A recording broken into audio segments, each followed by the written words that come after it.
эфире новости, в студии Кристина Якупова. Здравствуйте. Главные темы выпуска. Якутск снова в дыму от лесных пожаров. Как долго жителям столицы дышать загрязненным воздухом?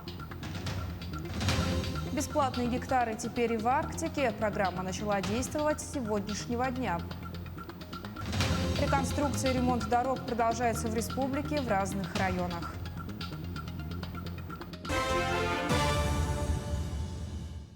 На территории Якутии продолжается пожароопасная обстановка. На сегодняшний день действуют 163 пожара на общей площади более 1,5 миллиона гектаров. Об этом сообщил первый вице-премьер правительства республики Дмитрий Садовников. По официальным данным, тушится 52 пожара. За прошедшие сутки локализовано 9 и ликвидировано 3 возгорания. Дмитрий Садовников отметил, что дополнительно обнаружены 5 очагов. На тушении работают 2253 человека и 273 единицы техники. Накануне привлекалось одно воздушное судно МЧС России, которое применялось на тушении природного пожара в Кобяйском районе. Работала техника, авиатехника. Авиатехника работала в районе Кобяйского района, поселка Ситта, где работала со сливным устройством. Также вертолеты Минобороны работали в Хангаласском районе, в районе Ленских столбов и в Лёквинском районе по переброске сил и средств в рамках пожаротушения. Также находится на контроле оперативного штаба населенные пункты, которые угрожают пожары. Это Ситта Кобяйского района, поселок Каракы Верхневилюйского и Кюрелях Горного района. Каждое лето с наступлением пожароопасного сезона жители города Якутска и центральных районов республики задыхаются от дыма, который наносит огромный вред здоровью.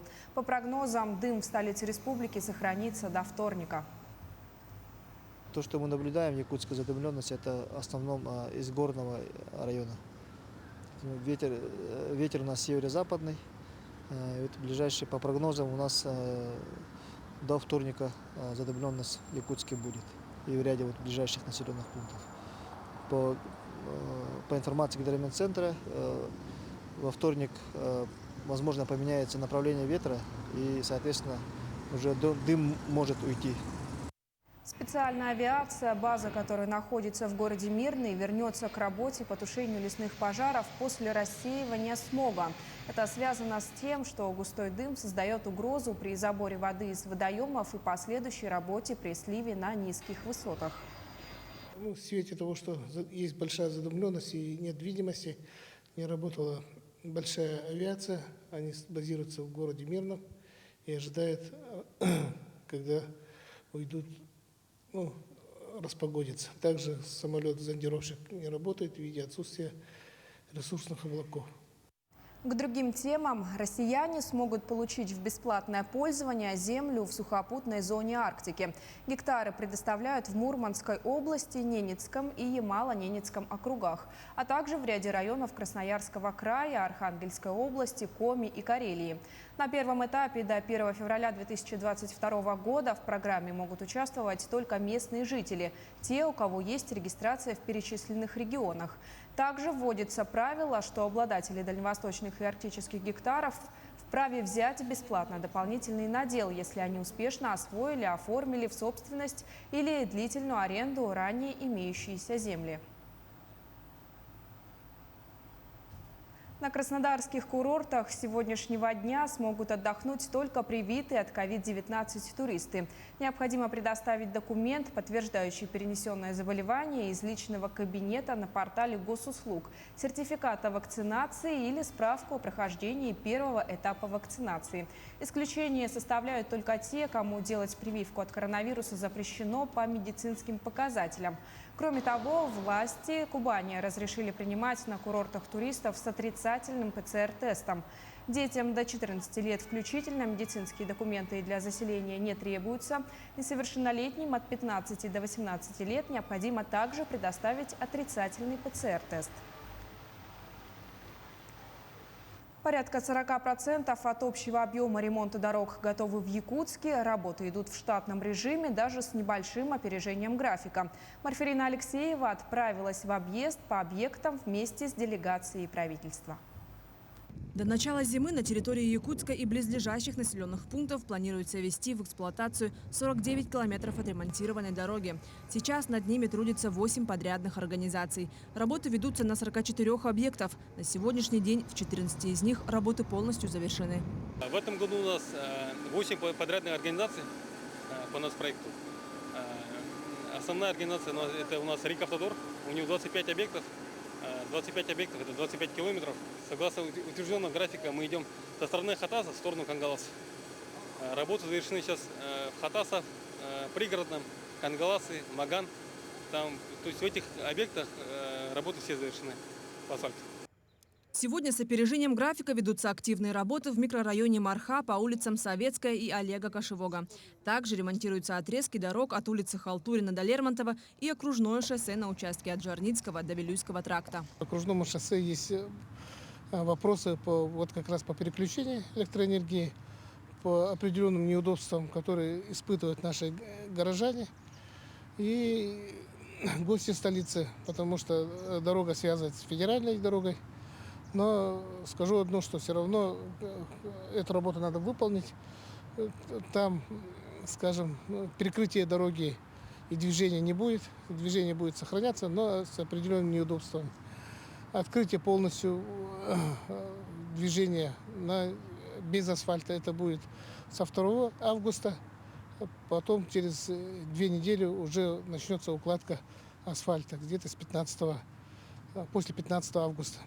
И через определенное время, к концу августа, там полностью будет асфальтовое покрытие. Как отметил первый зампред Дмитрий Садовников, качественная реализация национального проекта стоит на особом контроле у руководства Якутии. Несмотря на несвоевременное финансирование, выполнение ремонтных работ не останавливается. И к 2026 году в столице региона будет отремонтировано почти 205 километров асфальта. Марферина Алексеева, Георгий Григорьев, Якутск. 40 километров дороги заасфальтируют и в Мирнинском районе в этом году. Это связано со строительством круглогодичной трассы Вилюй. Она соединит более 10 населенных пунктов республики. Сейчас добраться до районов Крайнего Севера можно только по Зимнику через село Тасюрях. Из-за этого в межсезонье доставка груза туда затруднена. В этом году автодорожники постелят асфальт на участках дороги в 10 километрах от Мирного и в 5 километрах от поселка Заря. До 2023 года капремонт участков в 18 километров сделают недалеко от поселка Алмазный. На это выделят более 700 тысяч рублей. Сейчас в Мирнинский участок передают в федеральную собственность. Напомним, решением главы республики трасса Вилюй пройдет по южному направлению транзитом через Мирнинский район от Якутска до Иркутской области через Ленск, Пеледуй и Витим. Ожидается, что трасса станет важной транспортной артерией. Реконструируют и дорожное полотно, примыкающее к горно-обогатительному комбинату «Денисовский» с 7 до 14 метров. Накануне первый заместитель главы Нерюнгринского района Евгений Галактионов проверил ход работ. По его словам, это один из самых аварийных участков, которые есть в районе. С территории предприятия на федеральную трассу постоянно выезжает большегрузный транспорт. Отмечается, что расширение дороги позволит снизить аварийность и сделает поездку более комфортной. В настоящее время на участке задействовали 10 единиц техники и 20 рабочих. Компания «Дорожник» приступила к работам в начале июля и должна завершить их к 1 сентября. День железнодорожника отмечают сегодня в России. Это первый профессиональный праздник в стране, который был учрежден приказом по Министерству путей сообщения в 1896 году и приурочен ко дню рождения императора Николая I, начавшего строительство железных дорог. С 2016 года компания РЖД отмечает праздник в формате благотворительного забега, средства от которого передаются тяжело больным пациентам. За 5 лет железнодорожники передали в фонд «Линия жизни» более 24 миллионов рублей. В этом году в связи с пандемией коронавируса большинство мероприятий пройдут в онлайн-формате. К этому часу у меня вся информация. Наши корреспонденты продолжают следить за развитием событий.